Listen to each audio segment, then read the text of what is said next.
Assalamualaikum warahmatullahi wabarakatuh.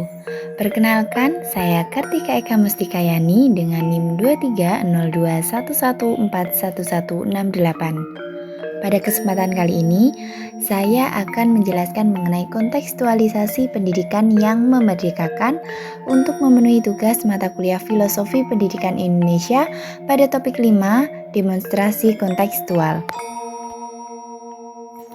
Pada dasarnya, setiap anak lahir dengan kodrat yang unik, di mana tidak ada satupun yang sama antara seseorang dengan lainnya. Masing-masing anak memiliki kecenderungan dan kemampuan yang berbeda terhadap suatu pelajaran. Mereka memiliki kecerdasan yang beragam dan keahlian dalam bidangnya masing-masing. Sebagai pendidik, tugas guru adalah menuntun tumbuhnya anak sesuai dengan kodratnya, mendampingi tumbuh dan kembang anak sesuai dengan bakat bawaan atau kodrat alamiah yang mereka miliki secara optimal. Anak bukan seperti kertas kosong yang dapat kita tulis dan gambar sekehendak hati kita, tetapi seperti kertas yang sudah terisi oleh kodrat alam berupa bakat dan minat yang dimiliki. Tugas guru adalah mengasah dan menggali potensi serta menuntun dan mengembangkan mereka kepada keahlian yang mereka miliki. Guru tidak dapat memaksakan agar setiap anak mampu mencapai suatu hal pada saat yang sama. Juga tidak dapat memaksakan setiap anak untuk pandai dan menguasai, menyukai suatu bidang ilmu yang diajarkan. Sebelum negara ini merdeka, Ki Hajar Dewantara sudah menyuarakan suatu konsep pendidikan yang memerdekakan dan berpihak kepada murid. Berdasarkan semboyan Ki Hajar Dewantara mengenai ing ngarsa sing tulodo, ing madya mangunkarsa, tutwuri handayani. Nilai utama setiap pendidik di Indonesia adalah menjadi teladan, pembangkit semangat, dan pemberdaya menuju kemerdekaan peserta didik. Menurut pendapat Albert Einstein, setiap anak itu jenius. Kita tidak dapat mengukur kecerdasan seekor ikan dengan cara bagaimana ia memanjat pohon, karena hal itu akan menjadikan ikan tersebut akan merasa bodoh selama hidupnya. Kita tidak bisa memaksakan ikan untuk pandai memanjat pohon, meskipun dilatih oleh orang yang paling ahli. Kodratnya ikan adalah mampu berenang, malah bisa jadi karena sibuk belajar memanjat pohon, ikan tersebut melupakan kemampuannya berenang. Hal ini sesuai konsep pemikiran Ki Hajar Dewantara, di mana pendidikan harus berdasarkan kodrat alam dan kodrat zaman peserta didik. Ki Hajar Dewantara mengartikan pendidikan sebagai usaha kebudayaan yang bermaksud memberikan bimbingan dalam hidup tumbuhnya jiwa raga anak didik agar dalam garis-garis kodrat pribadinya serta pengaruh-pengaruh lingkungan mendapatkan kemajuan hidup lahir batin. Hal ini selaras dengan pendidikan yang menitik beratkan perubahan secara menyeluruh lahir dan batin berdasarkan kodrat alami setiap individu, merupakan pendidikan yang memerdekakan. Pendidikan yang memerdekakan menurut Ki Hajar Dewantara adalah suatu proses pendidikan yang meletakkan unsur kebebasan anak didik untuk mengatur dirinya sendiri, bertumbuh dan berkembang menurut kodratnya secara lahiriah dan batiniah.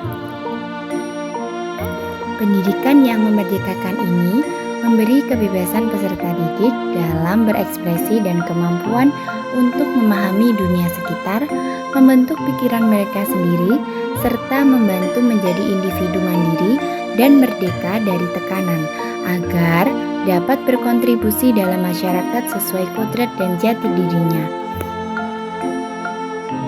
Salah satu indikator terwujudnya merdeka belajar tergambar dalam proses pembelajaran yang berpihak pada peserta didik. Pendidikan yang berpihak pada peserta didik memfokuskan pada kebutuhan, minat, dan potensi peserta didik, serta memberikan ruang yang cukup untuk dapat belajar secara aktif dan mengembangkan diri. Pembelajaran yang berpihak pada peserta didik salah satunya dengan memberi kesempatan peserta didik untuk mengemukakan pendapat, kemudian memberi kebebasan membangun sendiri pengetahuannya, tidak selalu mengikuti keinginan gurunya. Peserta didik diberi kebebasan untuk memahami pelajaran sesuai dengan caranya dalam belajar.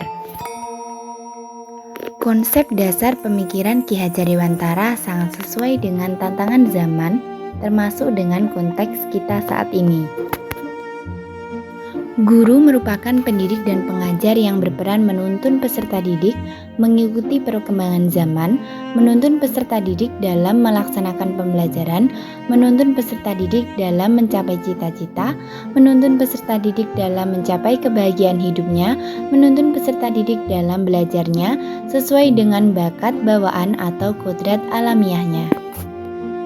Menurut Ki Hajar Dewantara, mendidik dan mengajar adalah proses memanusiakan manusia, sehingga harus memerdekakan manusia dan segala aspek kehidupan baik secara fisik, mental, jasmani, dan rohani.